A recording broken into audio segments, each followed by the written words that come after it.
The advice and opinions expressed by the host of Autism Live and her guests are meant solely as suggestion and should not be in any way construed as child-specific advice. Any choices you make in determining your child's treatment are completely at your own discretion.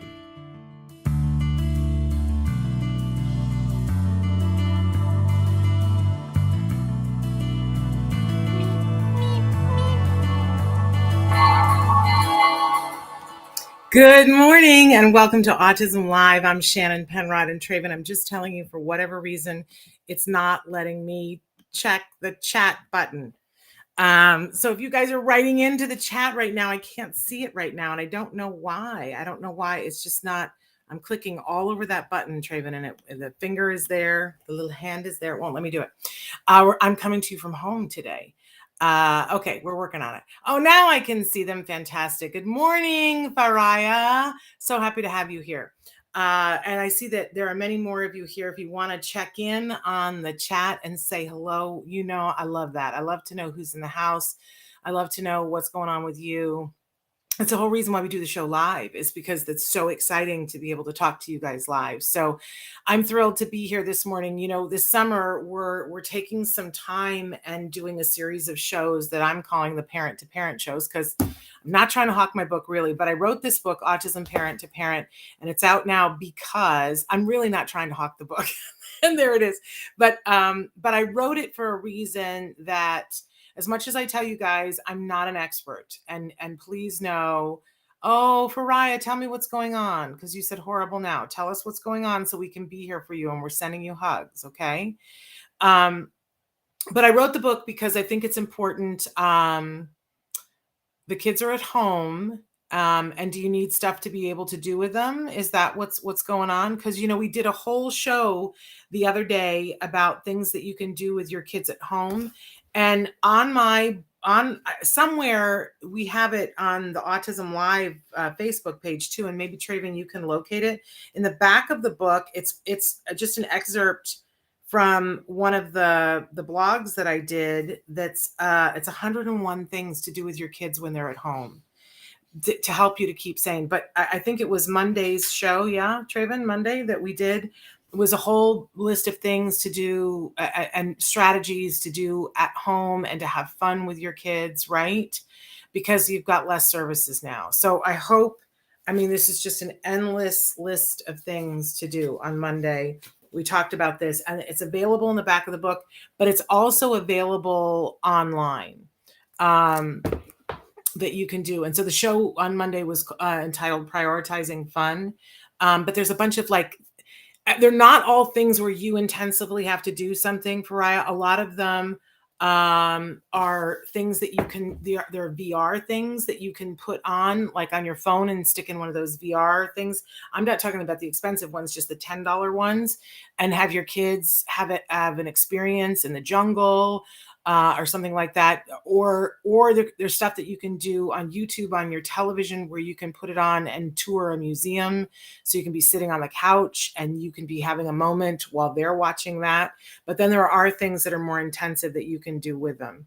But I see that you're having lots of behavioral and sensory issues. Well, I hope that today's show will help you a little bit, because today we're tackling parent to parent building language.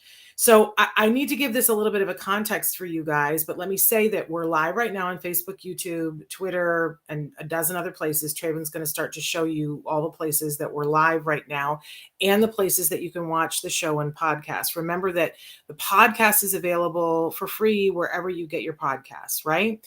If you are wanting to watch the video podcast, we're really steering you hard to YouTube right now to watch the podcast on YouTube. We're really putting our energy into making sure you can search topics on YouTube to be able to find that. You can also find that content on our website, autismnetwork.com. And if you're craving the old Autism Live website, it still exists. It's also on autismnetwork.com. If you click Autism Live, it'll take you there as well. So you can find the video content any of those places. We are winnowing down doing the video content on podcast. Because they've just made it so expensive. There's no other way to say it, to be able to give you guys video podcasts on the podcast platforms. So we're asking you to help us out and go to YouTube if you want that. So Faraya, you want some suggestions about behavioral and sensory issues. I hear and see that.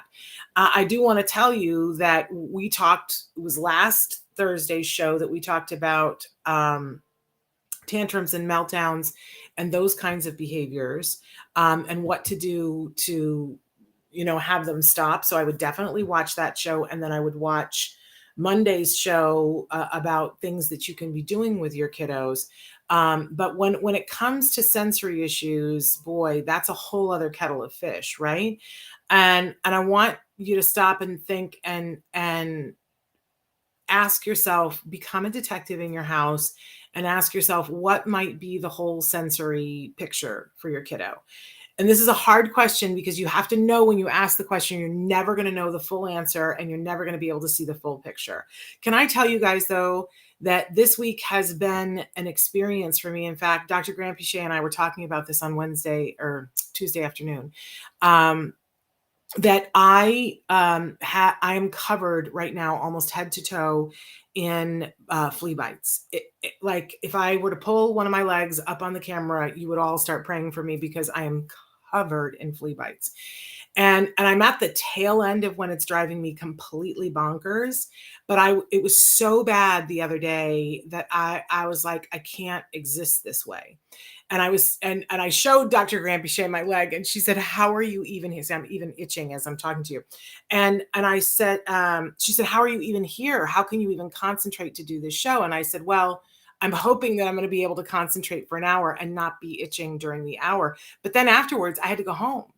I was able to stay during the Ask Dr. Doreen, but I had to go home because I was losing my mind. And what I said to her was, I'm going to take this as a lesson of partially what it's like to be our kids. Because, we all have a little something going on at all times, right? Like maybe you have a cut, like a paper cut, and it's bothering you. It hurts and you can feel it. But if something that really grabs your interest grabs you, like maybe you're watching a movie that just sweeps you away, and for the period of time for the movie, the cut may bother you less, or you may even lose track of the cut, and it's like your brain kind of tunes it down or tunes it out, and you can focus on something that's really reinforcing for you. But let's face it, that if you were covered in paper cuts, that at a certain point, you may not even be able to attend to the movie that you absolutely love. And isn't that, and it's like a stacking thing, that the more the sensory that's going on, the harder it is for you to be able to focus, to be able to enjoy the things that you enjoy, let alone do the things that you have to do that you already find hard or hate, right? So we really want to be mindful when we're talking about sensory issues about what the full sensory load is. Because, it could be that, and I hear this a lot from parents from time to time, that they'll go, well, it can't be the tag in his shirt, because sometimes he's perfectly okay with it and sometimes he's not. And I always want to say, yeah, no, it doesn't work that way. Because you could have put the scratchiest shirt on me when I didn't have bug bites, and I would be able to handle it for a certain amount of time. But once I had bug bites, I can't handle it at all. In fact, I can't even handle a fan on me, right? Because my load is too high. And sometimes the load for our kids, we can't see. I have seen parents that have, had kids have huge behavioral and sensory issues, and they've struggled and they've tried to figure out what it is. And then they go to a gastroenterologist who specializes in kids on the spectrum. And they go through the process of having their child scoped, where they send a scope down the throat and up the bum to see what's going on. And they find ulcerations in the child's intestines that there's no way you can find any other way. Or I guess there's the pill that you can swallow that can do the camera as well, but that's hard for our kids too. And it's expensive, right? It is different than a colonoscopy because I think they go a little bit further up, but colonoscopy wouldn't hurt either. But the point that I'm trying to make is we're never going to know the full but you become a detective to say, what is the load? What are the things? And you try to minimize it. So if you know that your child has a minimal allergy to something, but you're like, oh, but sometimes they can handle it. If you're having sensory issues, if you're having behavior issues, eliminate it. Try to be kind and lower the load. In our office, we often walk in and one of us is one place or another. And there have been times that Dr. Grant Pichet has walked in the door and said, oh, I was just on a red eye. And, so I've been up all night long. I've had no sleep. So go easy on me, Shannon. Right? And, don't ask me the hardest question there is. But then once we get into it, she's fine because it's very reinforcing to her. But I love that as adults, we communicate with each other and say, I'm having a rough one today because I have this on board. Our kids don't have the ability to do that. So we have to be sort of checking in. And one of the things that you can do is be looking, are there any external symptoms? Is there a rash? Are their ears red or white? Are they having red or white spots? Do they seem hot? Do they seem cold? Feel them. What do they feel like? Do they feel sweaty? Do they feel clammy? Do they feel hot? Do they feel cold? All of those things, right? Notice, is your kiddo having trouble swallowing? Is their nose runny? Do their eyes seem like they're less focused than normal because they might be brewing a cold? You know what I mean?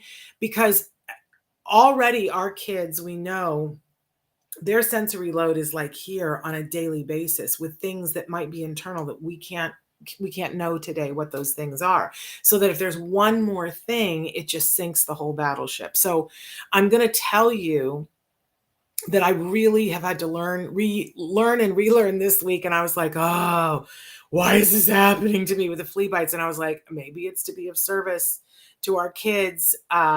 It's really happening because one of our dogs didn't get their flea pill.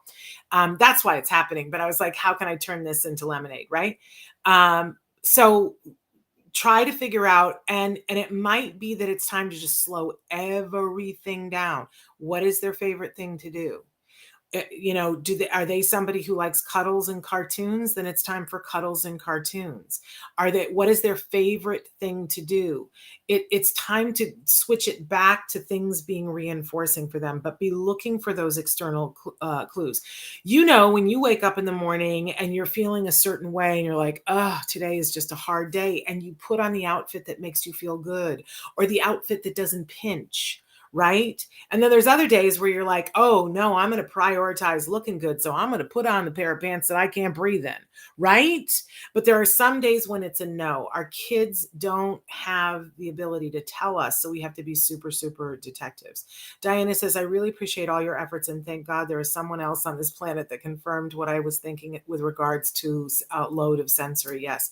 You compare it with bug bites. I compare it with chicken pox, that itchy feeling. Yeah. Well, I had said last week, I'm somebody who has food allergies. And so I feel very empathetic when kids are having a meltdown, and that sometimes it's something internal that's happening sensory wise. Cause I know what it feels like for me when I have an infraction food wise, and mine are only intentional anymore. I don't even try, and go, oh, I guess I can have ice cream.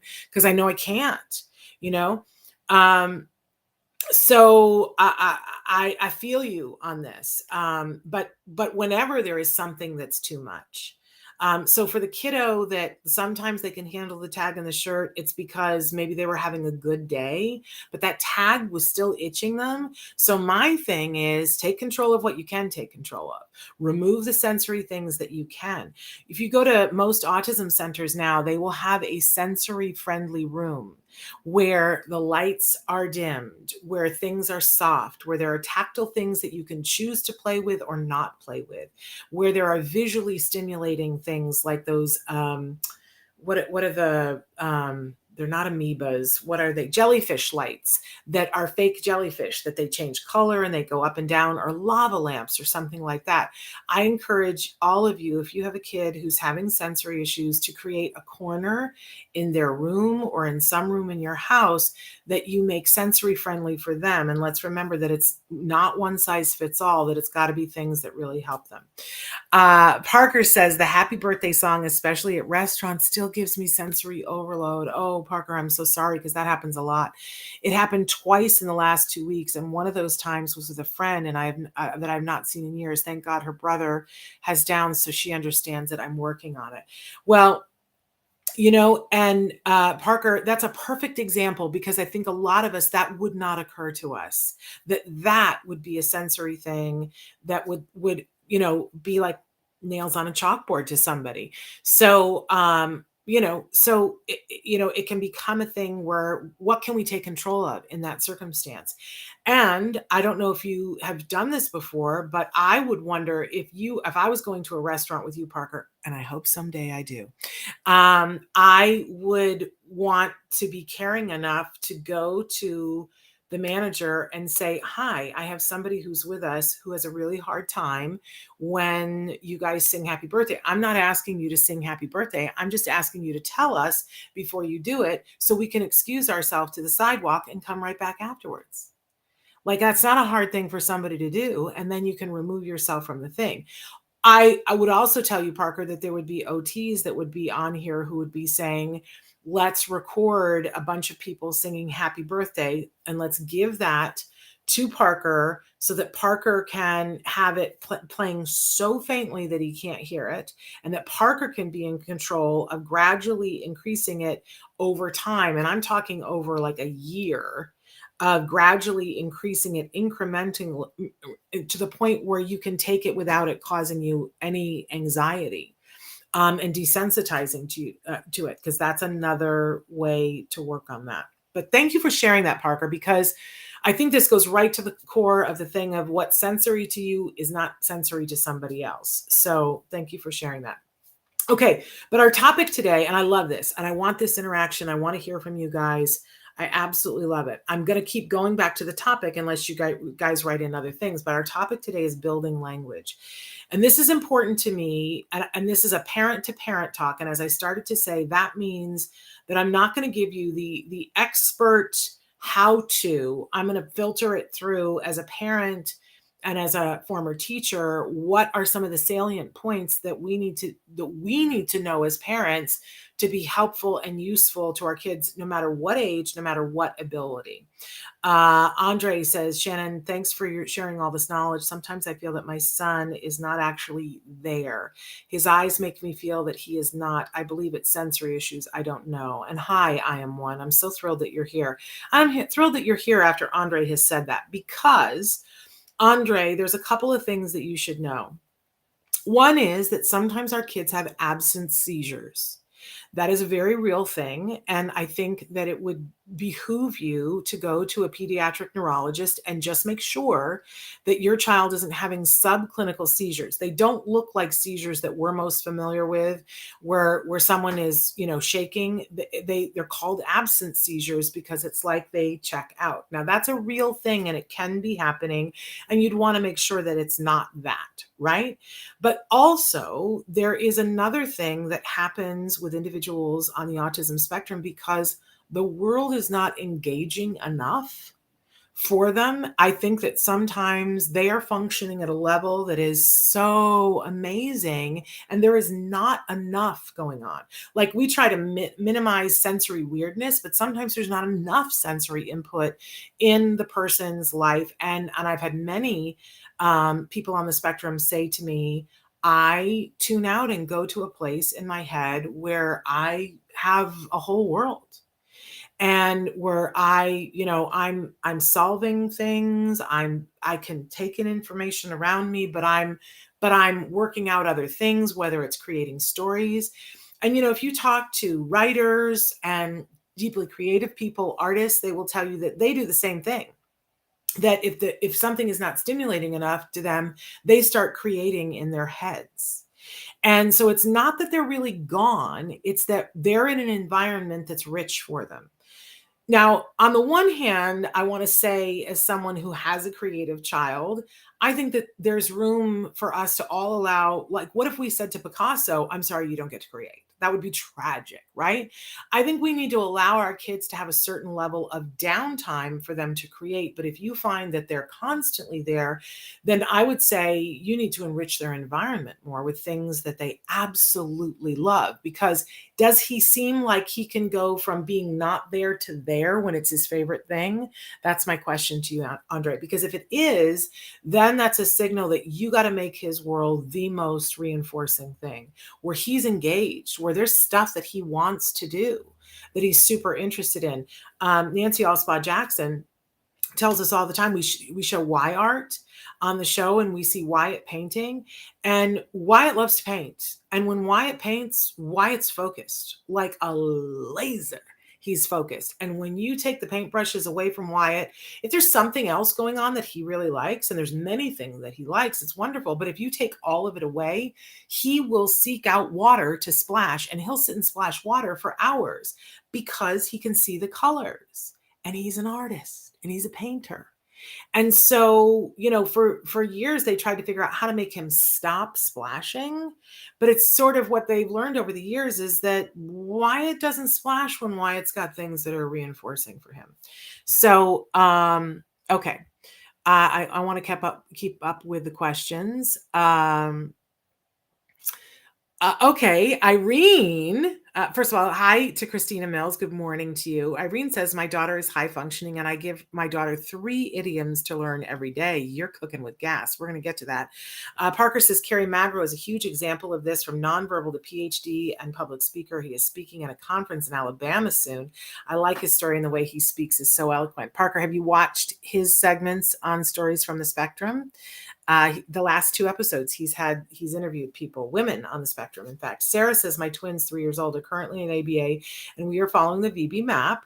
Our focus has always been communication. I'm happy with the progress. They are improving every day. Fantastic. We're going to put a couple of questions in that I want to ask you, Sarah. Do they need speech therapy along with ABA?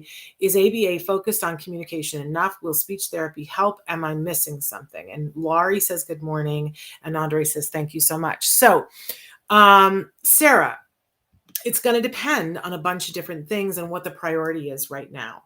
So speech therapy is great, especially if you're working with somebody who really knows their stuff, and a lot of SLPs do.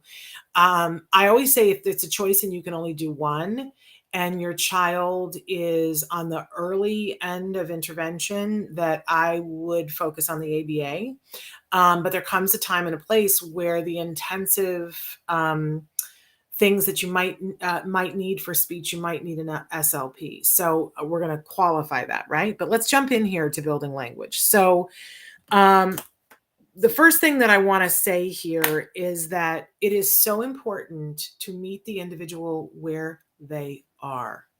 And that means taking stock not only of what they can't do, but really focusing on what their strengths are. That's really what it's about. And we can all do this. We can all figure out what the strengths are for the individual. We don't have to have an expert in to do that, but it doesn't hurt, right? It certainly doesn't hurt. But if you think about your child, and how does your child, and I'm talking about, it could be that your child who is 2, it could be your child who's 5. It could be your child who's 14. It could be your child who is an adult, right? How do they communicate what they want? It's a great question, right? Because then we can start to go, what are their strengths? And we talked about this the other day, that all babies communicate what they need by crying. So my question to you is, has your child progressed out of that phase, or is that the phase that we're in, right? And what happens if you look at the arc of typical development, what we see is that kids very young start to babble, and then they start to approximate long before they ever say a word.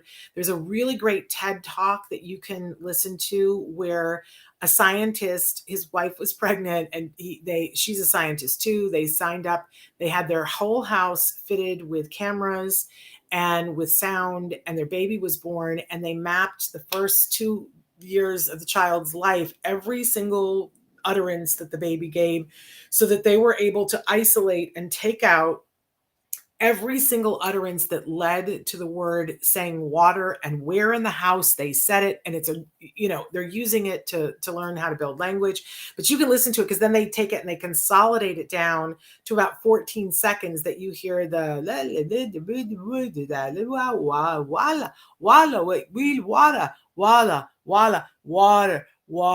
water.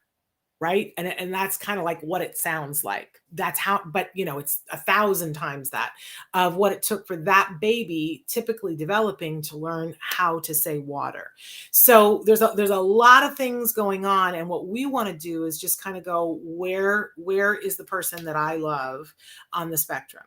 On that continuum? Like, are they able to request water?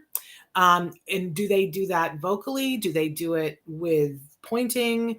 Do they grab your hand and take you to it? Do they make any kind of a sound at all to get the things that they want? Are there any utterances at all, even when they're not wanting something? Are they able to produce sound?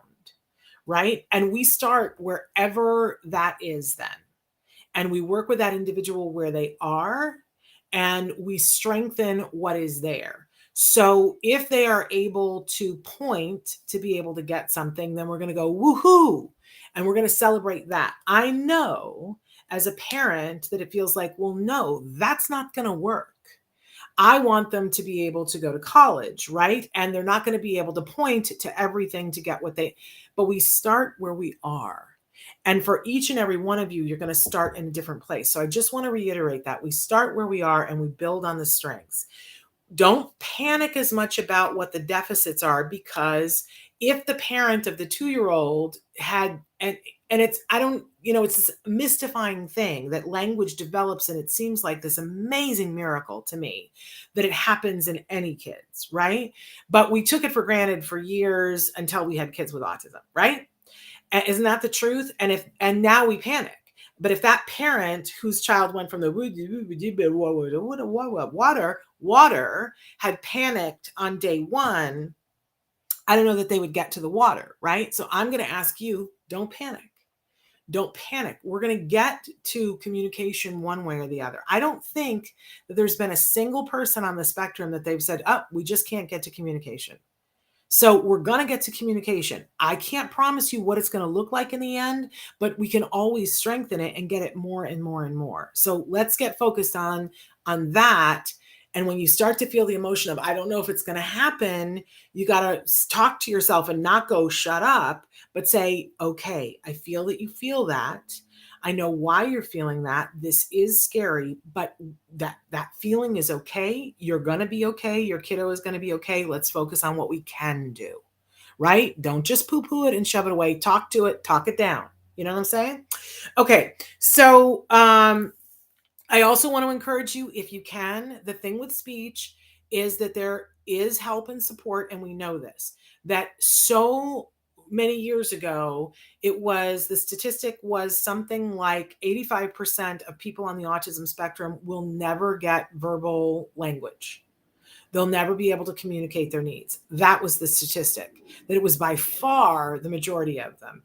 And now in just 20 years time, that number has completely flipped, that it's now 85% of individuals on the autism spectrum will get vocal, not just verbal, vocal language, and that the other percentage will get functional communication, so that they are able to communicate their needs, and it's virtually zero who do not have any form of communication.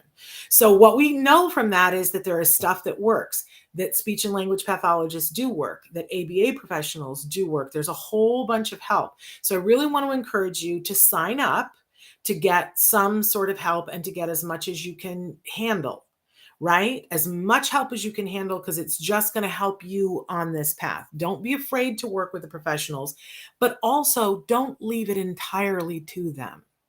This is, I see so many poor, beleaguered, overwhelmed parents who they're at a point and they're just like, I can't. And they finally get in the line to get the help, and the help comes and they go, great, I'm going to drop you off and then I'm going to pick you up. And you're missing the boat. You might have to do that a couple of times because you just need to rest a couple of times. But then as soon as you can, you got to get back in there because you need to learn what they learn.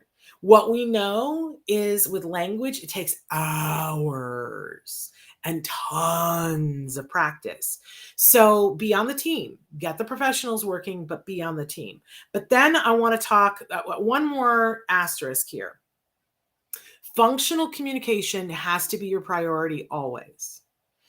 And I know I'm going to lose some people here because we all want our kids to be able to have vocal speech. Everybody wants that. We are not apologizing for that. Everybody wants that. I just said to you that not everybody's going to get it. And that's hard. That is really, really hard. And I can't tell you who's going to get it and who can't, but I'm going to reiterate, the vast majority of you, your kids are going to get that. So, but everyone deserves functional communication. And I just told you that everybody can have that. So if you're at a point where you're working on the vocal speech, but your team has said to you, we think we need to put an assisted device in, like an iPad or a Dynavox or something like that, I just want to say to you, don't say no to that. Don't stigmatize it. Don't say, well, then you're giving up on my child, because they're not. The studies are in. And the studies show that if a child isn't picking up language quickly enough, they will become frustrated. It doesn't mean that they can't pick it up. It's just they're not picking it up quickly enough, and they will be frustrated, and you will have behaviors. If you see that they are struggling to pick up language quickly enough and you give them functional communication, then their frustration level does not go up, and then they have the capacity to work through the difficulty and gain language. More kids have gained language because they got the functional communication piece first. And that is scientifically the thing. So don't get down. Don't say no if somebody is telling you that your child, your sister, I don't know why I said sister, but if your sister, the person that you love on the spectrum needs facilitated communication. That's not a give up. Okay. And everyone deserves functional communication. Absolutely everyone. And we know we can get there. So let's get there. Okay. But when we're working on building language and we're building vocal language, there is a sequence that the experts follow. And I'm going to share the cotton candy here with you, parent to parent, in a way that hopefully you guys can understand it. So one of the things that's really important is that we're going to teach the sequence, but the sequence isn't necessarily first this, then this, and then this. There are a bunch of things that you can be teaching at the same time. And whenever you're teaching any of these things, they will tell you that you want to teach both the expressive and the receptive at the same time. Now, what does that mean? Because that's just jargon, right? But so if you think about it, there are two different ways that we receive communication. There's sending and receiving, right? So when I'm being expressive, it's me sending communication that way. When I'm being receptive, it's me taking information in from you. And when we're teaching language, we always want to be teaching both at the same time. And I'll give you an example of that. In just a second here. But so here's the sequence. I'm going to go through it fast so that you hear all the different things. And if you want to know more about this, the thing that you want to Google is something called verbal operants. And I'm going to throw in a couple of other things in there that aren't considered verbal operants. But if you look up verbal operants, you can go down that rabbit hole and find out everything you want. And you can get training on verbal operants. I'm just going to give you the basic parent to parent, but this is what the experts follow to be able to teach and build language. And so the first thing is matching. I know you go, what? What has this got to do with language? Because we have to start somewhere teaching somebody that this is a phone. This is a phone. And when I say phone, I mean this thing. But my phone is blue and yours is pink. And it's really hard to teach pink and blue and phone and hard and camera. And it's all of these things, right? So we have to start to differentiate. So, you'll see they sell flashcards everywhere. And what most people who are working with kids with language will start is matching. So that I've eliminated what you have to do here. I've eliminated a bunch of things. I'm still working expressively and receptively with you on something, but I there's a a picture of an apple on the table, and I hold up another picture of an apple and I say apple. And then I say to the child, what is it? And I don't wait for them. If they don't have verbal language, I say, it's an apple. So I've taught this is an apple. I'm telling you so that you can receive it, but I've prompted you with what it is so that you can do it later on. But then I give the card to the child and I say, put with same. And you'll see that a lot of therapists, it's just one of the things, and people poo-poo it and they go, that's weird, that's strange, whatever. It helps to build connections in your child's brain. I'm sorry, it's not the sexiest thing on the list, but it is definitely a tool that they use to help tune a child's ear to this is this. And then, by the way, we reinforce it. So in the beginning, and I know you're probably going, okay, first of all, my child won't sit at the table. And second of all, you hand my child the card, they're not going to know to put matching is to put it on the other thing. Of course not. Of course not. And so we help them through that. So, and sometimes we don't use a card. Sometimes we use a 3-dimensional thing, but it could be that their favorite thing is a dinosaur and we have 2 of them. And, the dinosaur is there and we say, put with same. And what we do is we help, they don't know what that means. They don't have enough language to know what that means. So we help them to put it, we go, yay, and we reinforce in a way that's meaningful to them. If they like tickles, we tickle them, we go, yay. We give them lots of attention. We give them rewards. We snuggle them, all if it's good for them. It has to be good for them. The kid who doesn't like to be touched, who doesn't like loud noise, we do something different, right? We do what they like. Like, maybe they like for a thing that there's a cat on the phone that goes boo, boo, boo, right? That we give them that when they get it, right? Has to be individualized, has to be reinforcing. So matching is one of the things that we do to build language. And a lot of people go, well, I'm just not going to do that one because that doesn't make sense to me. I'm telling you, you're missing the boat. I'm telling you the secrets here. You can take them or you can lose them. So the other thing is echoics. And when we're doing matching, we're building echoics. Echoics is when they echo. So I'm going to say something and I want you to say it. And so I go, what is it? It's an apple. And then I make big with my face and I go, apple, right? Well, that's not reinforcing. Can I tell you how they really start working on this? With a bottle of bubbles. My favorite thing, 69 cents at the drugstore still, right? You get the bottle of bubbles. Most kids love bubbles. And good speech therapists, good ABA therapists building language, they crack open those bubbles and they go, ba, ba, ba, bubble. And they blow the bubble. And they over exaggerate what they're doing with their mouth. They go, ba, ba, ba, bubble. And they blow, right?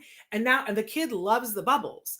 And they keep doing the ba, ba, ba. And what you start to notice, because the kid is into the bubbles, they want the bubbles. And if you do that over and over and over again, most kids start going, because they know the sequence, ba, ba, ba, bubble, right? And then they get the reward of the bubbles. So they start making the motion. So eventually when the therapist has got them really in tune with this, they go, ba, bubble. So now we get the lips coming together and eventually we get the kiddo to go, ba. And maybe a sound comes out, maybe not, but we build on that, right? But you see the point is we go slow, we make it reinforcing, and we're teaching them to echo us. This is the echoics part of it, because then we get to manding. And you don't have to wait until you have matching and you have echoics to start working on manding. We always start with manding as soon as we can, because manding is requesting something. So we're going to build a whole world where they want something. And it may be that we start by just having the child point, but remember in the beginning when I said we start where they are. So if you know that your child likes chocolate chip cookies and you line up chocolate chip cookies on the counter where they can see them, what do? What do they do? Do they point? If they can't reach it, do they point? Do they go, That's good. Don't be mad about that. That's good. Because that's them, excuse me, making the noise, right? Now we're going to shape that up. And instead of going, we're going to have them say, ka, ka, ka. And when they say ka or something close to ka, we're going to give them a piece of the cookie, not the whole cookie, because we're going to do this a lot and we don't want them to sugar out, right? But if they say, even if they go, right? Then we're going to give them a piece of cookie and go, yes, ka. And we keep saying it to them and having them say it to us. And we say, what is it? And we keep using the expressive and the receptive. What is it? It's a cookie. Ka, ka, cookie. And we just keep languaging. We're building a bridge in their brain that says, oh, I hear ka. I know that has to do with that thing that I like so much. If I say ka, I get that thing that I like so much, because eventually that little tiny inlet is going to become a river, is going to become a waterfall. And eventually when they say ka and we give them the cookie, then we're moving the goalpost to ka. So now we're going to say ka and then ki, right? And kids get it because they're like, hey, that's all I got to do. And you give me the cookie, I don't have to throw myself on the floor. They will start to work on it. If they get frustrated and it's not working, what do? We meet them where they are. And we either get a picture of a cookie so that they point to the cookie. And what do we say? We say, what is it? It's a cookie. It's a cookie, right? But if they point to it, we give them the cookie. That's the functional communication piece. If they have an iPad and they push the cookie, they get the cookie. But we still are languaging it for them every time, saying, what is it? It's a cookie. Yes, it's a cookie. Right? And we have to language. You'll lose your voice. That's how much you should be saying it. But we want to build an environment for anyone that we're building language where there are things for them to ask for. And if they ask for them in any way, shape, or form, they get it. And then we start to shape that as how you're asking it to be that eventually we get to the word. So eventually the kid says cookie and they get it, right? But we don't stop there. Then we pull it even further, say more cookie. And then it's want cookie, want more cookie. I want more cookie. I want more cookie, please. And now we've got that whole sequence, right? And hopefully we've been working on that with juice and with, mom and other things as well, which gets into my next thing, which is about labels. We need to teach our kids labels, and you will find SLPs are really good at this. It's not technically considered one of the verbal operants, but I think for parents, we understand labels. That if my child doesn't know that this is water, how are they going to ask for it? Right? So we're constantly teaching you language everything. My dad had a stroke when he was, I want to say 45 years old, and he had expressive aphasia. He had to relearn how to talk as a 45-year-old man who was at the top of his field. It was devastating to all of us. But we labeled everything, and we would vocally label everything for him over and over and over. So when I had a child and they said, you got to do this, I was like, I already know how to do this. I already know, and I got to do it for absolutely everything. You are running a constant. It's like you're narrating their lives for them, and you're saying, what is it? Oh, this is water. Yes, it's water. Water. You're drinking water because you're building that road. It's going to feel weird. I don't have to do, I know people go, well, I don't want to do that my whole life. I don't want them to hear that their whole lives. My son is 19. I don't narrate his life for him anymore. This is just for a period of time because you're doing intensive language. If you think about it, it's just exactly what happens when somebody is trying to learn a language in a short period of time. It's called immersion. And all of the best language programs teach immersion. You are immersing the person that you love in language, but you've got to be specific. It can't just be chatter, right? You have to keep saying water. Not, oh, so this is water and we drink it and water is good for you. And the code name for it is H2O, because then I don't know what this is, right? Water.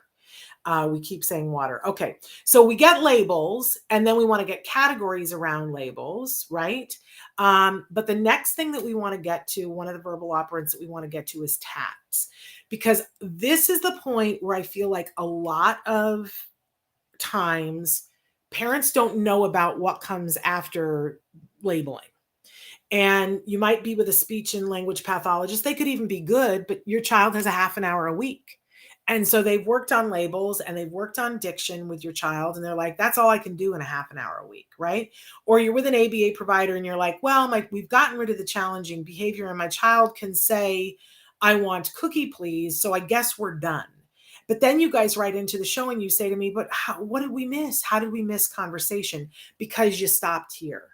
Don't stop here. Don't let your provider tell you that you've got enough. Don't let them reduce your hours at this point. They will. Don't let them. Don't let the school tell you, well, they're able to point to the thing and say water, so that's good enough. No.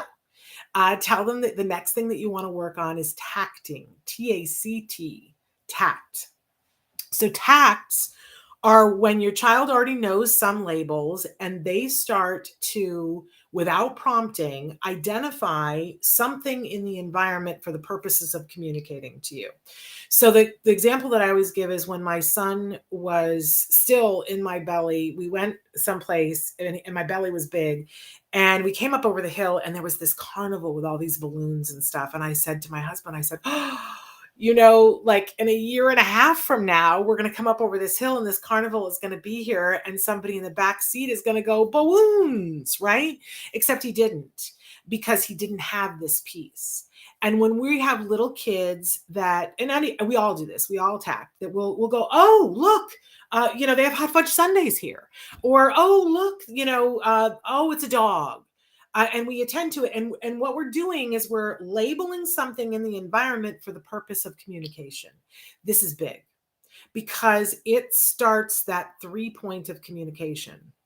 I want to communicate to you about that.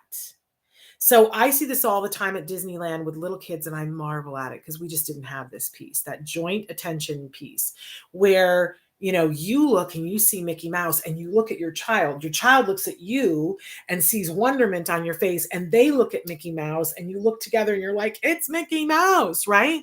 But if you aren't paying attention, what we want is for your child to go, Mickey Mouse, because they're labeling Mickey to tell you something exciting is happening.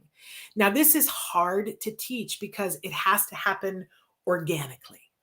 If you prompt the child and say, look, it's Mickey Mouse, then they can label it, but that's not tacting. And what we want them to do is them to initiate it. This is something that takes talented people to work on. You guys can do it. You're talented, but I'm telling you, you're better off with a professional for this. And usually you have to have more than one person in the room, and you got to be like a planner. When we were teaching my son to tact, we had to create novel experiences for him to draw to our attention. So we had to come up with things. So, and usually one person has to create some sort of a diversion, right? While the other person is in the room. And sometimes they call it an impure tact when somebody is there and sort of prompts it, but what we want is for them to communicate it to the third person. So I remember one day I deliberately burnt popcorn in the microwave so that my son would go burning, right? That was a tact. And we were like, woo, he did it, right? And we heavily reinforced it. And he learned, oh, when I like point out things in my environment to you guys, like I get big attention for it. We took him to look at Christmas lights and we didn't say anything. We're just driving. Normally I would be like, look, look, look, but I said nothing. We're driving in the car and he was like, lights, lights. And we heavily reinforced it, right? So you can teach tacting, but it helps if you have other people helping you to do it. Again, it's a verbal operant. And then there are other verbal operants, but the last one that I'm really going to talk about is intraverbals, because this is the promised land where we all want to get to. Intraverbals are when you can bring something up without it being in front of you, without it being prompted. So and it doesn't have to necessarily be that you started it, but it is the basis of conversation. So if I say to you, what fruit do you like? Then you have to go into your head and you have to think about all the fruits there are. You don't see them visibly in front of you. You see them in your head, and you have to think about, okay, I know what fruit is. What fruit do I like? I have to think through, what do I like? And then I got to be able to answer you and say, well, I like apples. Right? But I didn't bring up apples. I didn't say anything about apples. I mentioned fruit, but I didn't bring up apples. So I could say, tell me something that's green. and you could answer apples, right? That's an intraverbal. And it is the stacking block upon which conversation happens. So when you are at the point when you have labels and you start to put them into categories and functions and things like that. Okay, I see Sarah's question. I've not been paying attention to questions. I'll get to that right now. When you have labels, you need to start building things in where sometimes rules and other things where kids start to know what it is you really want, because they don't know what it is you really want. And so the lesson that I remember that they were teaching my son, first they had him matching animals. Like, they would give him a bird and they would say, it's a bird, put with same. And he would put it with another bird statue that looked exactly the same.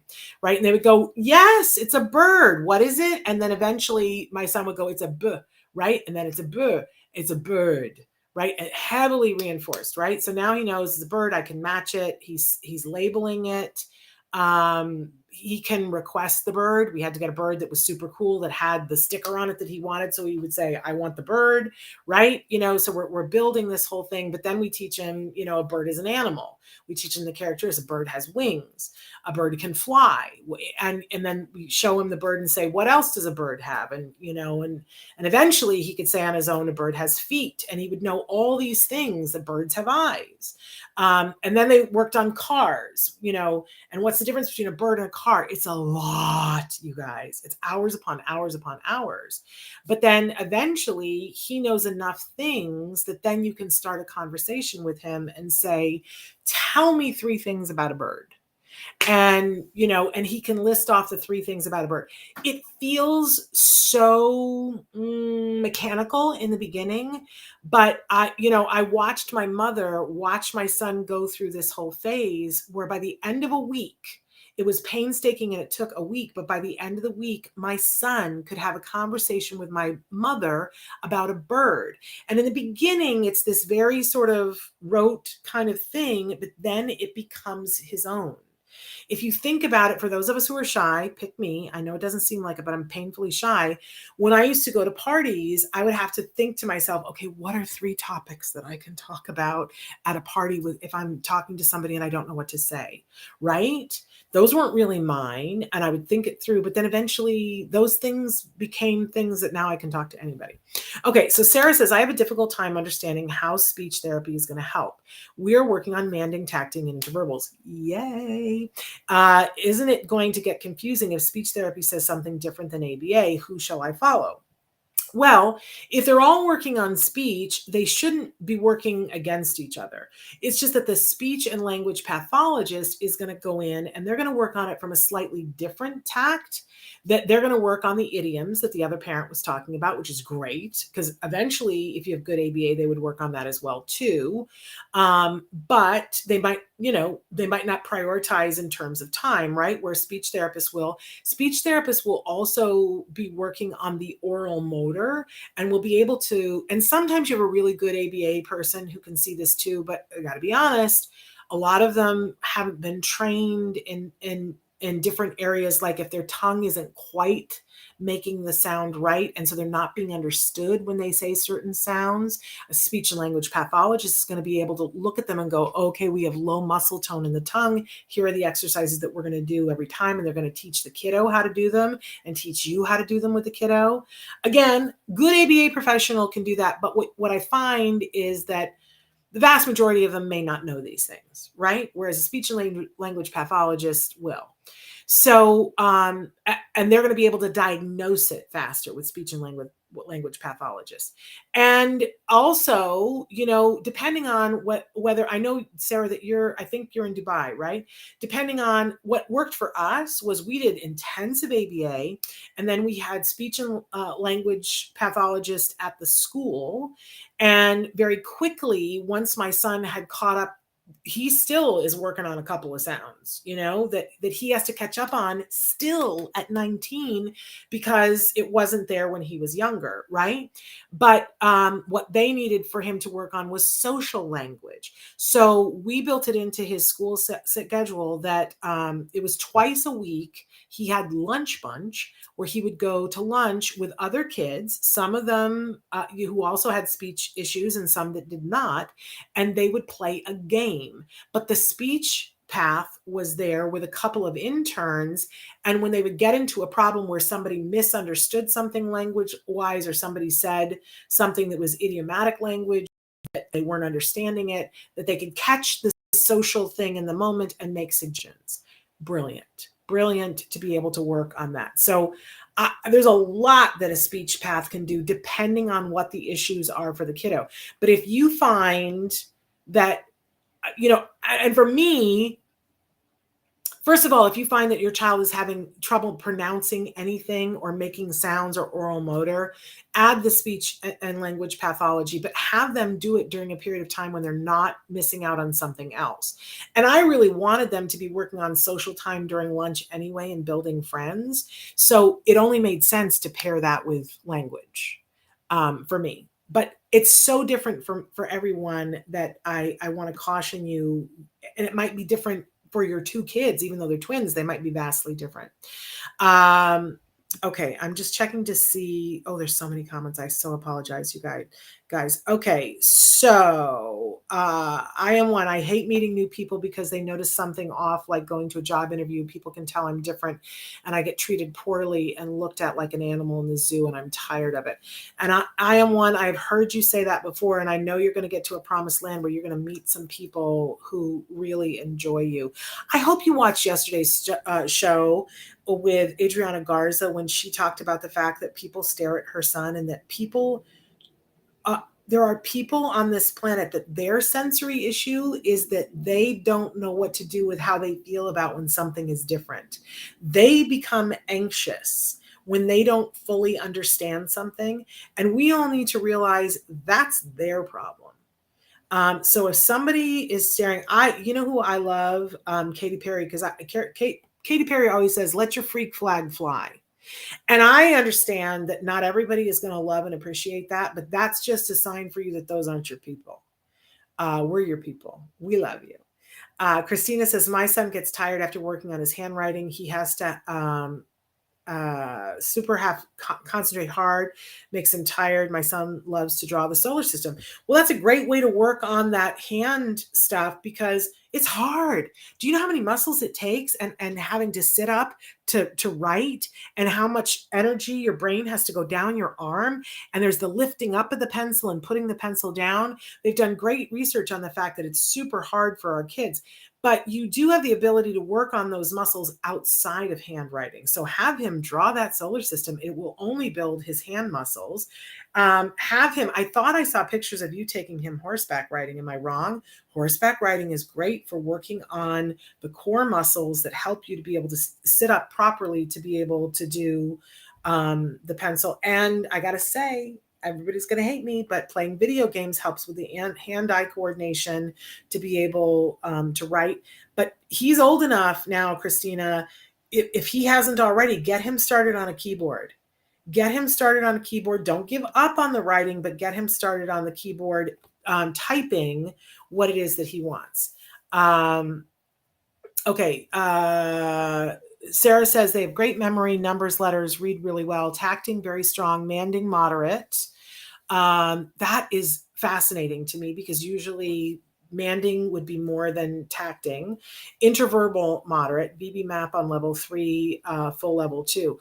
Well, what jumps out, and I've already said I'm not an expert, what jumps out at me here, if somebody is moderate at manding, that means that they are not able to tell you what they want. And that is core to happiness. If I can't tell you what I want, what are the odds I'm going to get it? Right? Great marriage lesson that I was taught. Like, if I don't know what I want, how's my husband going to know what I want? Right? So I would be asking about how can we build manding on that? Because I know you've got a team working with you, because Manding should be at this point, like, I know I ask for this, I know I get it. And that's how my life works. And the confidence that comes with that, that's what jumped out at me.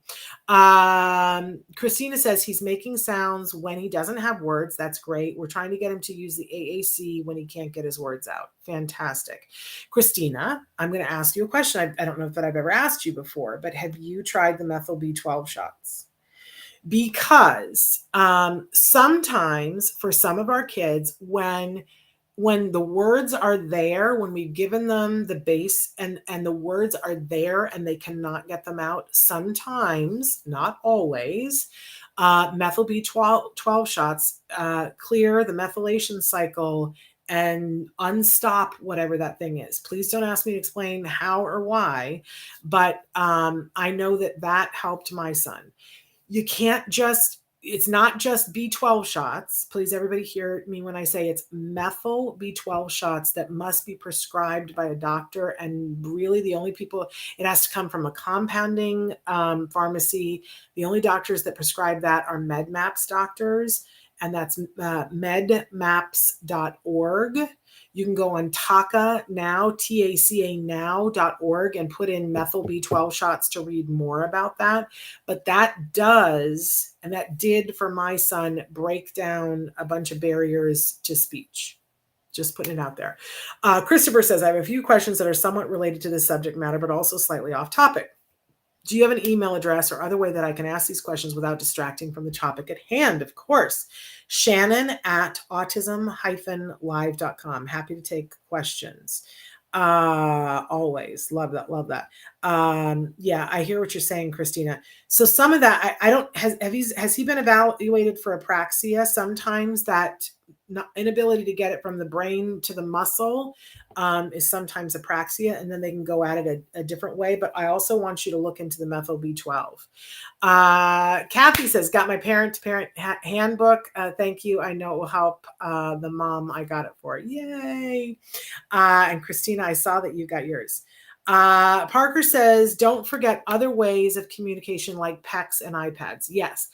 I can't say enough how important functional communication is.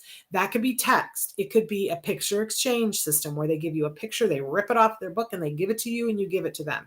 Everyone deserves that functional communication. Thank you, Parker.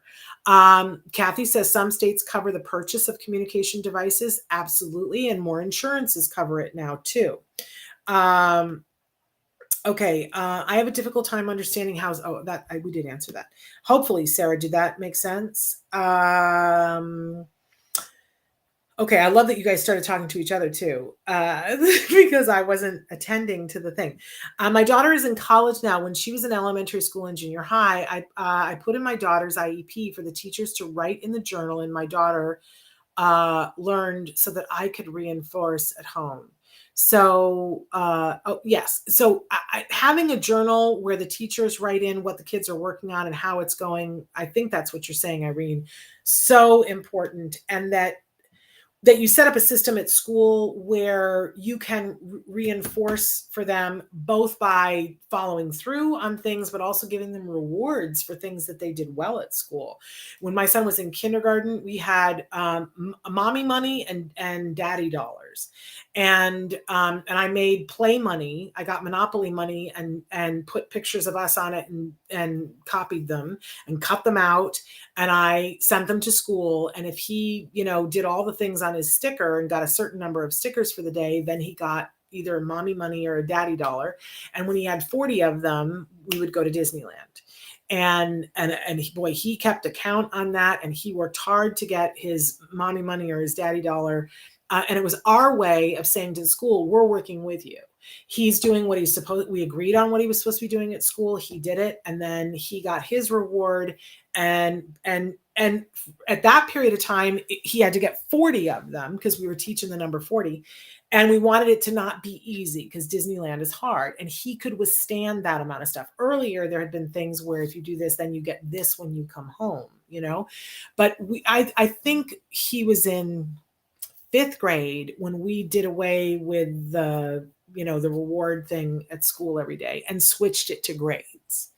And we asked for the grades to come home weekly so that he could get a reward for the grades, so that we would build in that grades are important, because he didn't give a flying fig about grades. And now he's on the dean's list because he cares about grades. Okay, I see that you guys are talking to each other. We don't go out because my child is seen as a freak a lot in public settings, so we don't go out there. We don't go out much. He loves to play and touch my hair. I want to say this. I know what it's like when you leave and people look at your child and they look at or you, and they give you that stink eye. It is so important, though, that we not allow the world to stigmatize us or our kids. You may not be able to go out every day. You may not be able to withstand it every day, but I'm going to beg you to not isolate.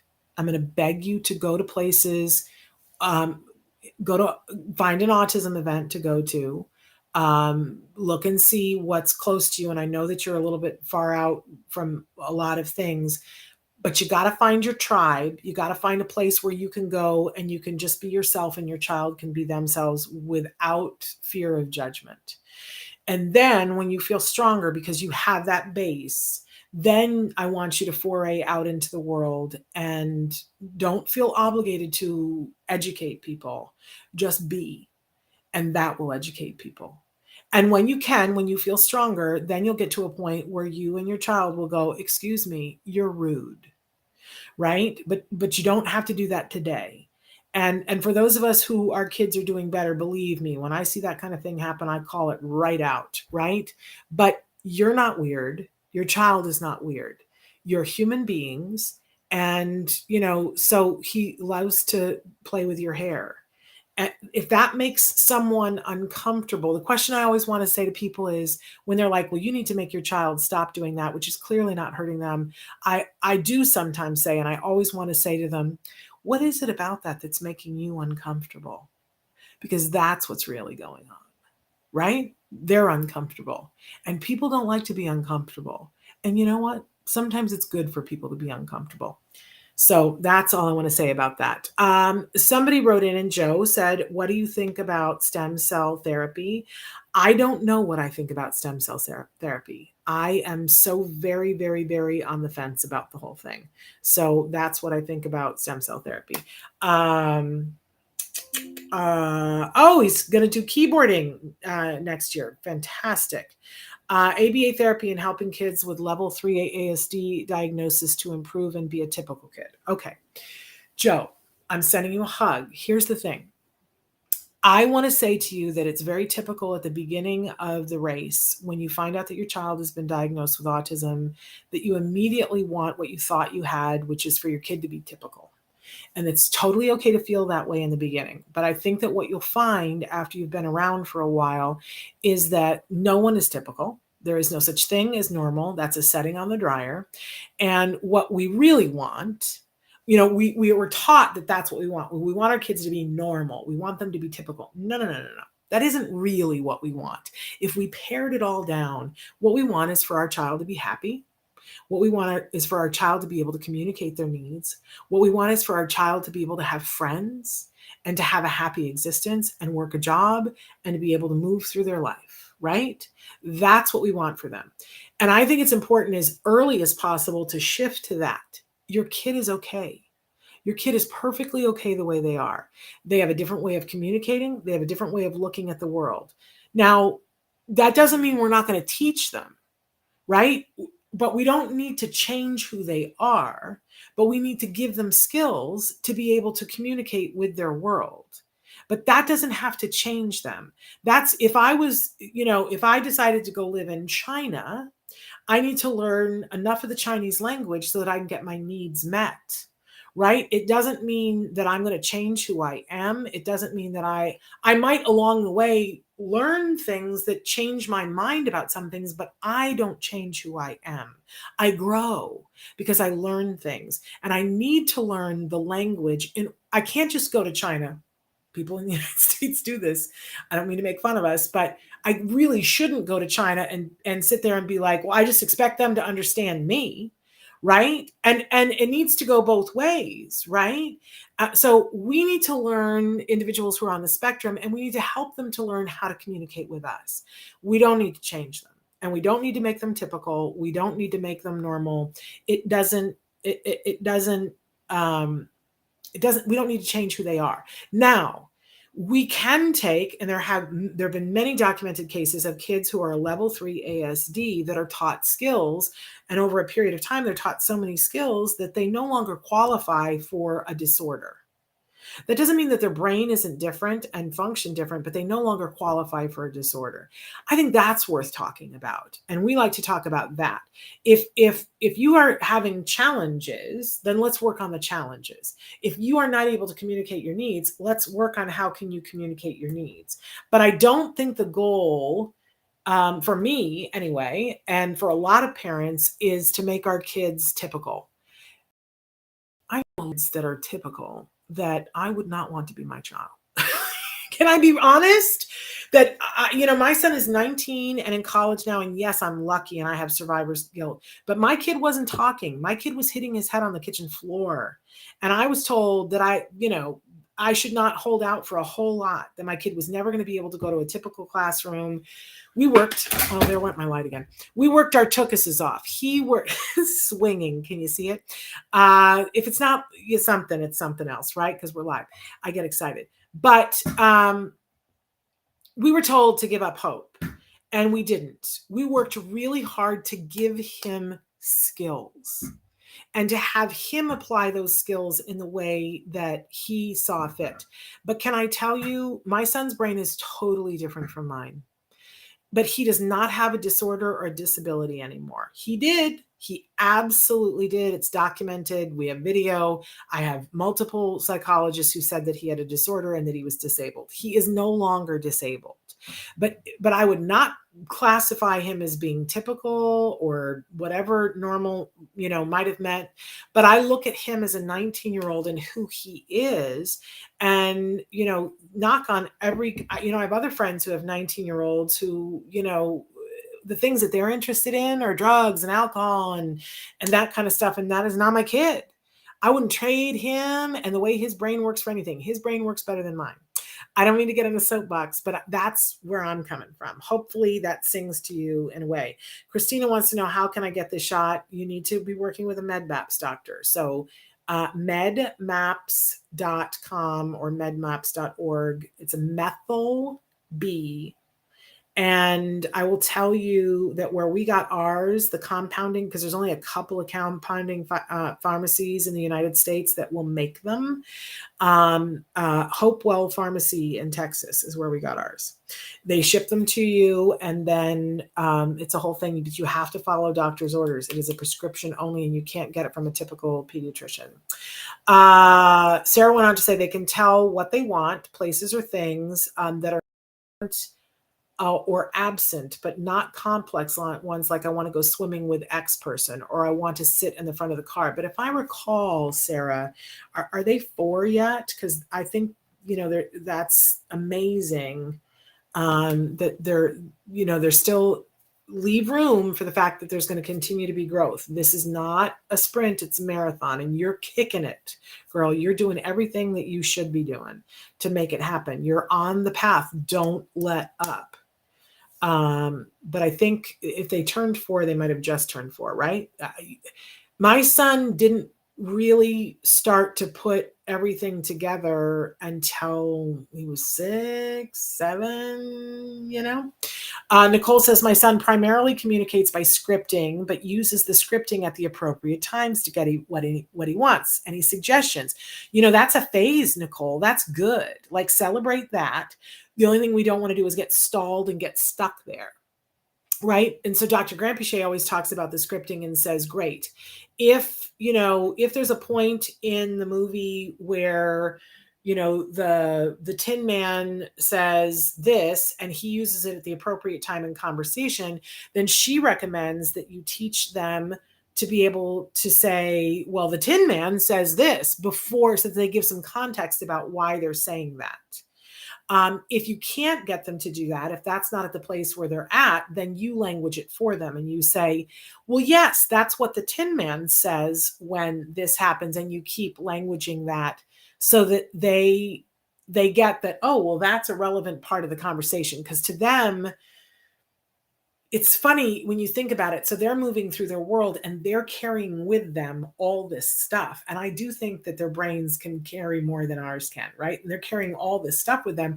And when you think about how complex it is that they're in a conversation with you and they're able to take a reference from a Disney movie and that fits in that moment, whew, that's some skill, right?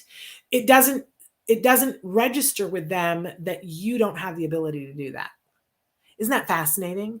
So what she recommends is that you just language that for them so that eventually they realize, oh, for these mere mortals, I have to put it into context. And that when you do that repeatedly, a lot of the kids start to get where you're coming from too. Okay. Christina says, I had to take him to a doc appointment with me. So hard. He was all over my hair. It was so hard to watch him struggle. So definitely there's something sensory wise that's going on with the hair. And, but there's a hierarchy, right, of things that are more important. So there's something sensory wise about the hair that is comforting to him, that feels good, that is, important. But my question is, he's also really into solar system and the planets. So if you're going someplace where you really don't want him to be all over your hair, I would bring something that's solar system.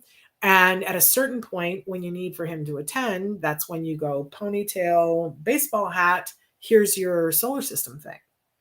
And so that we help him out to show him, oh, you've got something that's more reinforcing than my hair right now.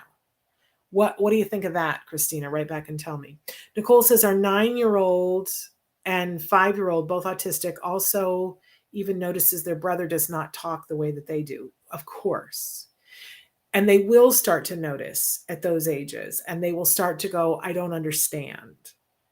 There was a little boy who was the son of one of my friends who came to me when he was probably 8. And he said, Shannon, can you explain to me, why doesn't Jem talk the way we do? And what I said to him, and this is how I explain it, people bring kids up at conferences and when we, go to big fairs and stuff, I don't know why people bring up their kids and say, can you explain to my older and sometimes younger child why their brother is different? I don't know why I'm picked to do that, but here's what I say to them. I will say to the child, hey, do you like to play on a computer? And yes. And I say, or a phone. Well, do you have a PC or a Mac, or do you have an Android or an iOS? And the kids are in tune with this kind of stuff. They get it at an age where I'm mystified that they do, but they get it. And they'll tell me what their preference is. They'll go, oh, I have an Android, or my mom uses an Android phone, right? And I say to them, oh, okay, but have you ever played on a iPhone? Or have you ever played on a Mac? Have you ever? Well, my friend's mom has one. I go, oh, okay, so which one is better? And they're like, oh, well, my mom likes this, and their mom likes that. And what's the difference between the two of them? And sometimes the kids are sharp enough now that they'll go, oh, I've had a 5-year-old say to me, it's a different operating system. So don't count it out on your 5-year-old, right? But if they don't know, you say to them, well, they work on a different operating system. And so it means that the information goes a different pathway to get there, but it can still get there. And that is the difference between you and your brother. You're a Mac and they're a PC. And so their way is not wrong. It's just different. And there are some things, and I always try to think of, especially if I know the kids, what is the child that's on the spectrum good at? You know how he can do this? And I'm not talking about being a savant, but we're all good at something. You know how, he's a good singer, or, you find something that is their thing and you say, you know how he does this and that's hard for you? Well, you do this and that's hard for him. Because we have to take the stigma out of this thing for the kids and tell them that their brother or their sister is okay. and that they should still be talking to them, but they're just, something might take longer or might take more patience, but that they have value and that they're here and that that's important. Traven, I'm looking at the time and knowing that we're going over. I can't believe I haven't gotten the hook, but I want to deal with these questions.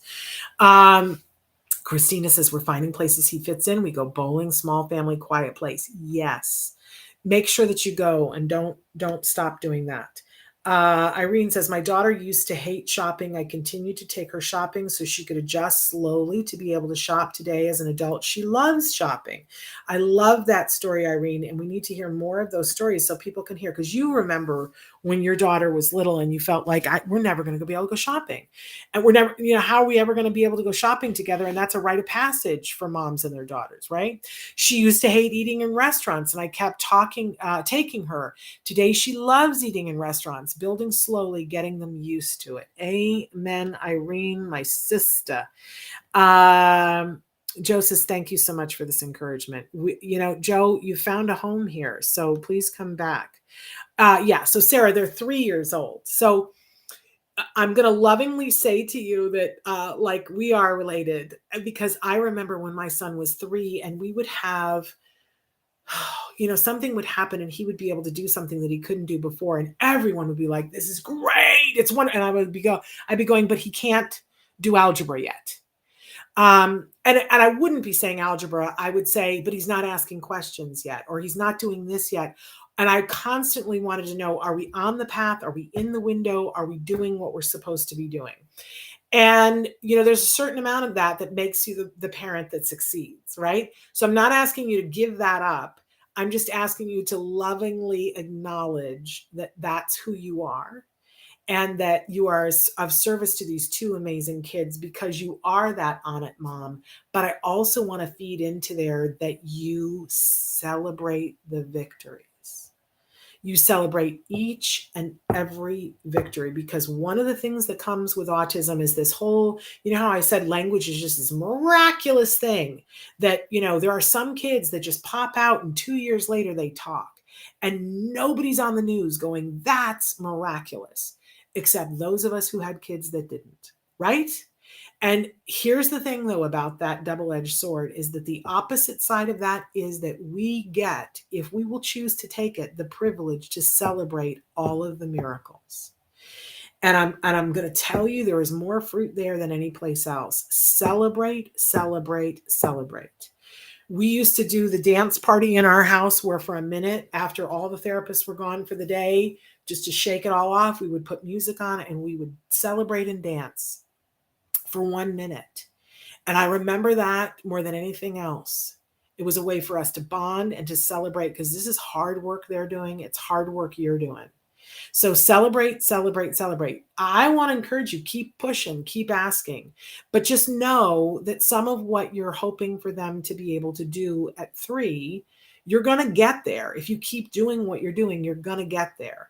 But it's a lot to think that it's going to happen that quickly. I won't say that it never happens for anybody, but don't, you're doing really well. Don't second guess yourself. You're going to get there. Keep pushing, but don't panic. Okay. Joe says, did you put a home program for him? Yeah, we didn't have any other choice back then. She says, when you were working with your son, did the school try to place him in an only skills school where no academics are taught? And did you put a home program for him? So here's, it was a different time, because here in the United States, we didn't have insurance that would pay for ABA. I lived in the state of California, thank goodness. And they still have the regional centers. And at that time, if you lobbied like a crazy person, and I did, you could get a certain number of ABA hours, and then the school would take over at the age of 3. And we read the studies and found that that equation didn't work. That there was no study that showed that putting kids in school all day long at 3 and doing ABA on the side was what was effective at getting best outcomes. So, and remember, when I'm talking about best outcomes, I'm talking about happy kids that have the ability to communicate their needs and, can do what they want to do. That's best outcome, right? So when we saw those studies and saw them clearly, we said, the school was saying, we want him for 8 hours a day. And we said, no. And we said, I got to watch myself here. I got to be careful. We said, we want the regional center. We want a 40-hour program in our home for ABA. That's what we said we wanted, because there was no center that I could take him to do 40 hours at the center at that time. It was only home programs. And we were told that there was no way we were going to get funding for a 40-hour program. So I lied and cheated, and I went to the regional center. And this is just the truth. But I also have to be careful what I say so I don't get myself in a sticky wicket here. But I went to the regional center and I waited until the day that the person who had already told me no wasn't there. I found out her schedule and I waited till the day she wasn't there. And I called the officer of the day. And this is how I cheated. And I said, we've been on the waiting list to get our services, and where we wanted to get them from was the Center for Autism and Related Disorders, and there was a waiting list.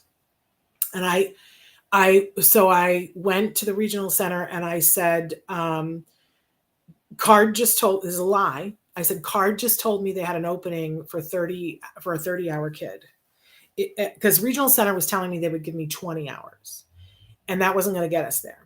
So I said to the regional center, Card just said that they have an opening if you could fund 30 hours. They have an opening for a 30-hour kid.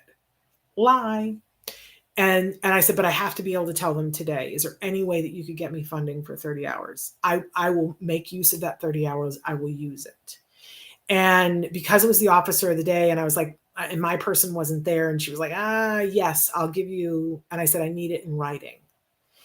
So she did. She gave it to me in writing. And then I went to Card and I said, I know we're on the waiting list, but regional center said that they would fund a 30-hour program if you could start us next week. It was a lie. But we do what we have to do. You know what I'm saying? And so that's how we got 30 hours.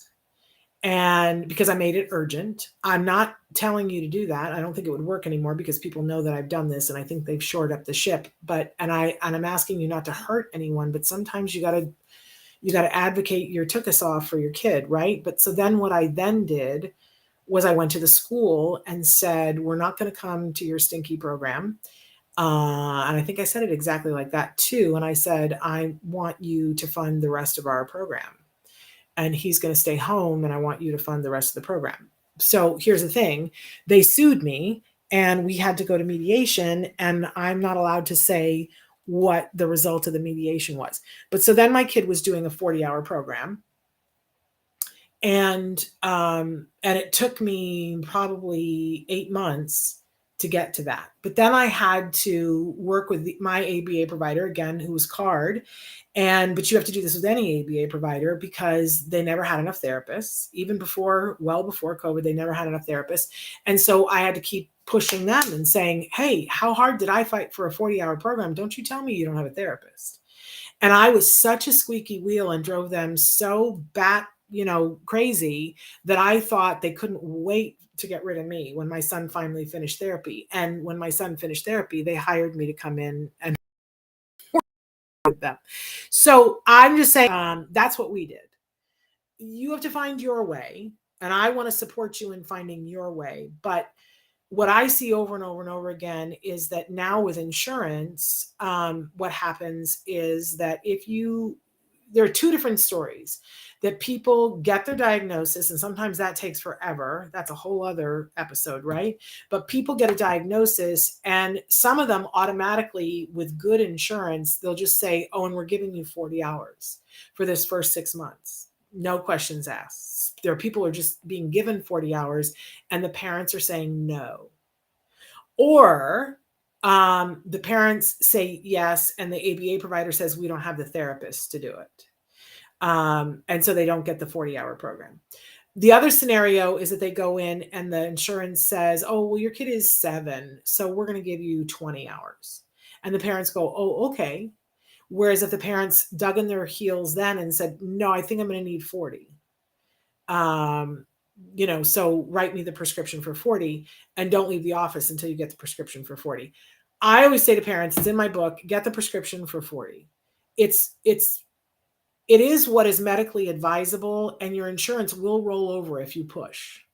If your child is under the age of 8 and you're just starting therapy, you should be pushing for 40 hours. Get the prescription first for 40 hours, and then you got to find the way to make the program happen with the right ABA provider. And that is a problem because there aren't enough therapists. Now, there are ways around that too.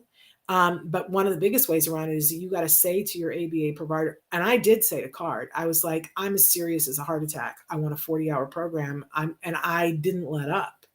And anytime if I had 38 and a half hours, I would nicely call up and say, that's not going to work. I just about drove myself to distraction to get 40 hours.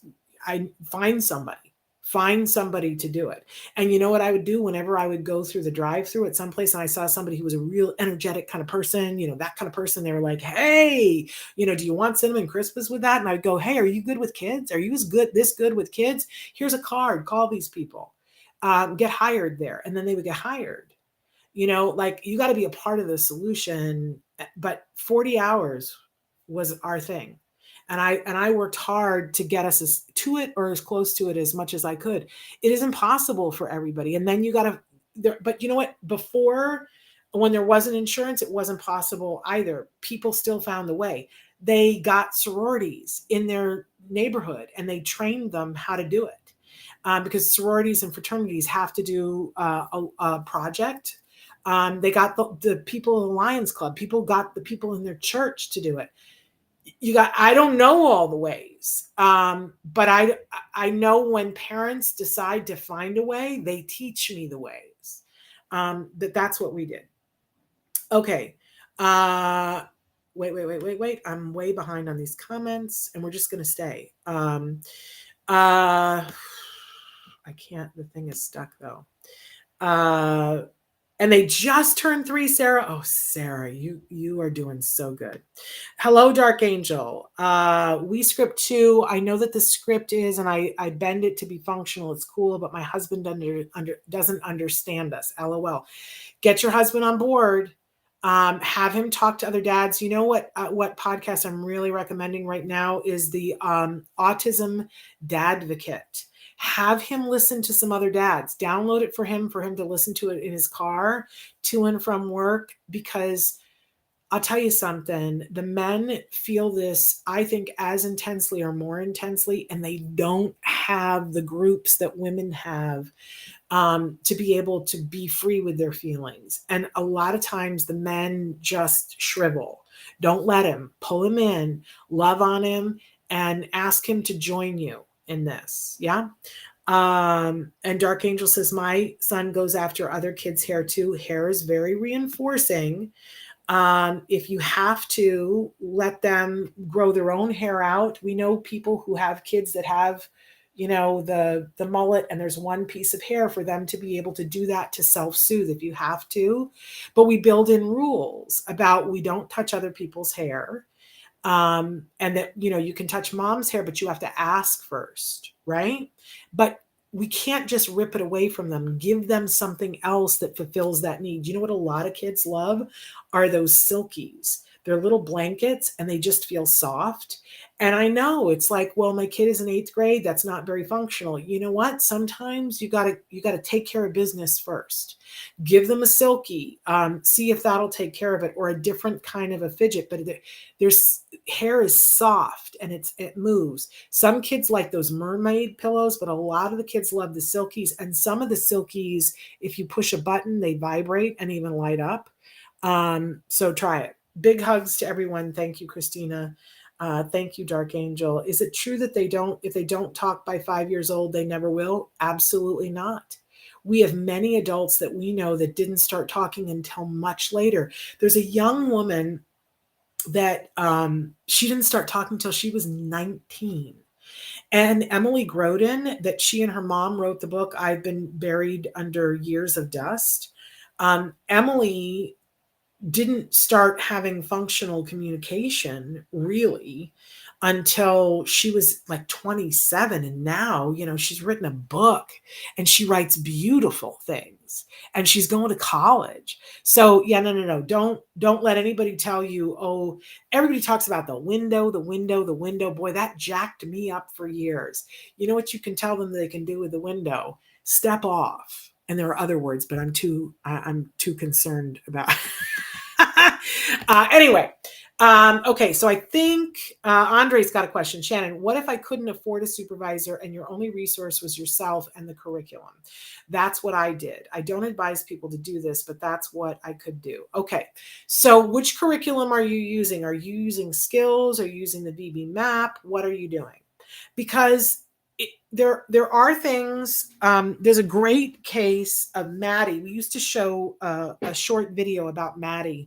We showed it so many times it was like the video degraded. But I need to catch up with Maddie's mom. I usually try to call her every 4 years or so. So Maddie was a little girl and her parents were living in, I want to say Montana, Missouri, someplace very rural, not close to anything. And Skills had just come out. And it's a curriculum. It's an online curriculum. And so they decided to use Skills.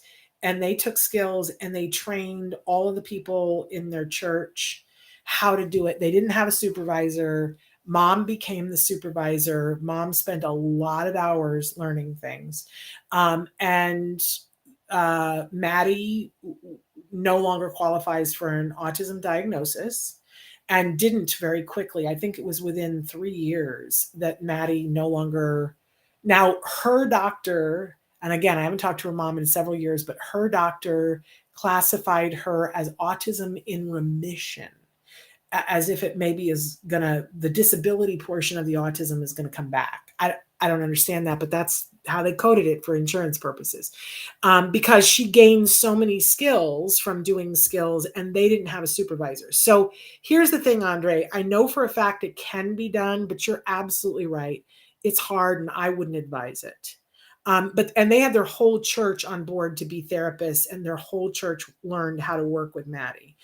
You got to love that. Like, I kind of want to move to where they are to go to their church, because if church was like that, I'd be going, right? Okay, use Skills. That was amazing. My son improved a lot. Unfortunately, can't afford it now. You know what, Andre? Skills is taking clients on again. They weren't for a while in COVID, but they as things go, Skills is relatively inexpensive. So Autism Care Today, which Dr. Grant Pichet founded, loves to give grants for Skills. So if you want to write to me and say we need a grant for Skills, then I will forward it to ACT Today, or you can write directly to them at act-today.org. I think it's faster if you do it to me, and I will take it over to them. Shannon at autism-live.com. And if anybody wants a grant to be able to use Skills and you can't afford it, I think it's like $75 a month, although they run specials for it. But if you can't, and look, I could not have afforded that. Please don't feel judged. There are some people who are like, oh, $75 a month, that's nothing. Well, to a lot of us, it's a lot, right? There's no way I could have afforded that. So if it's too much, then please write to me and, put in the heading Skills Grant, so that I know and can classify it and get back to you quicker. Okay. Because for that charity, it's very doable to do that. I also want to tell all of you, and Traven, I don't know if you're going to be able to remember Justin Leaf's program that they offer, a free 40-hour training program for parents to be able to learn how to implement all of the things that are available in Skills. You can also do that through IBT, the Institute for Behavioral Training. But Justin Leaf's program, and I can't remember what the name of it is. It's in my book. For heaven's sake, I have to read my own book. I put references at the end of each chapter, but let's see if I can locate it before we have to move to another zip code because it's gone on so long. Looking for the references. I've got Taka in there. I've got med maps in there. I've got all kinds of books in there. Where is it?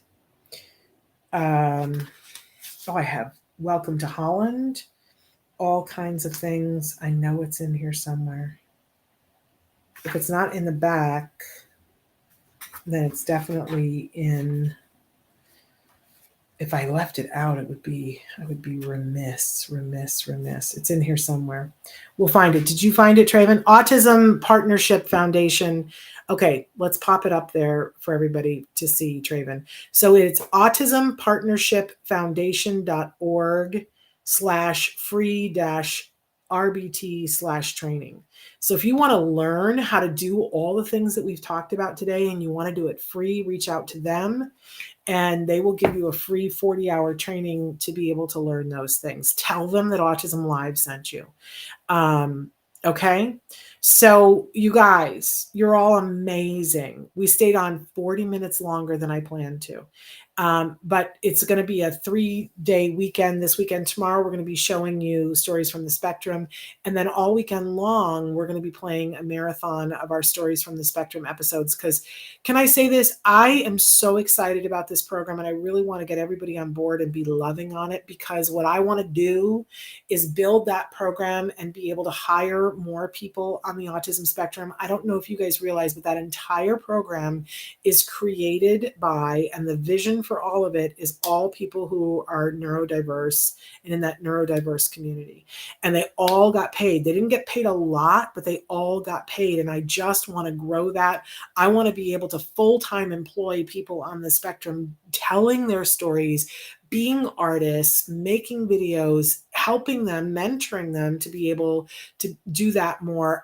I really want to do that. It's not going to happen unless more people watch it. So it's any point over the next 4 days, tune into Autism Live and watch. There's only 3 episodes so far. They're short and they'll just be on a loop playing over and over and over again. But check it out, share it, tell other people about it.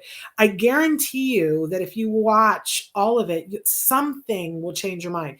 Now, my son made one of the videos that's in it that's about Wyatt and his art. That's my son. He narrates it.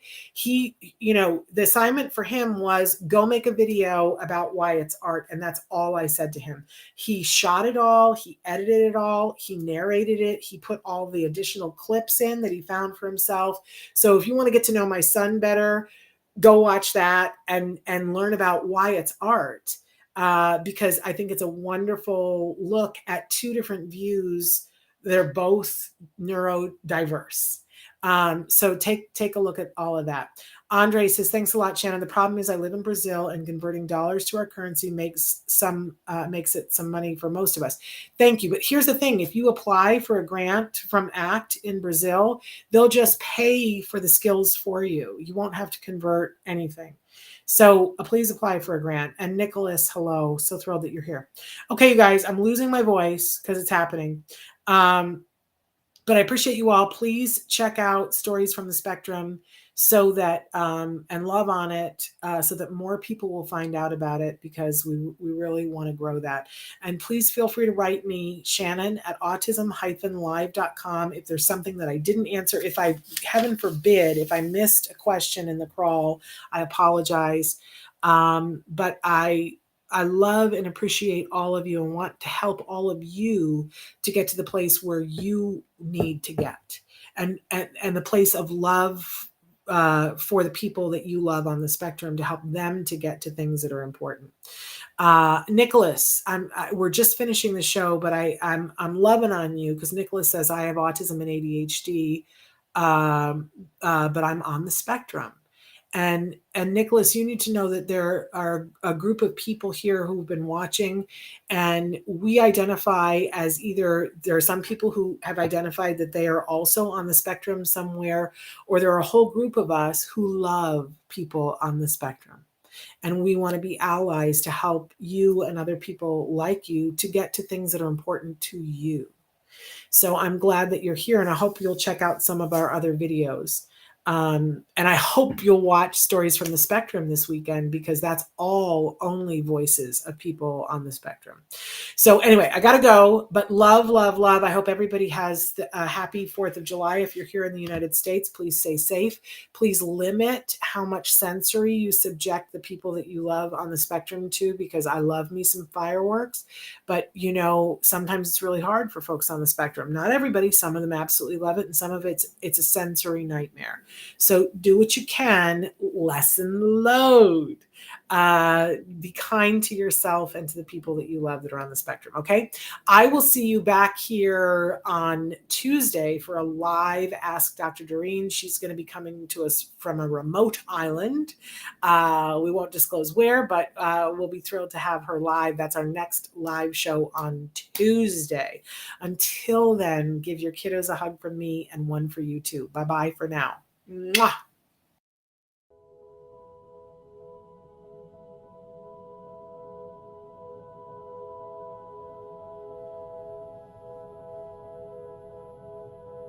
If you found anything helpful in this video, please give us a like. In fact, make sure that you smash that subscribe button on YouTube and give us a like on Facebook.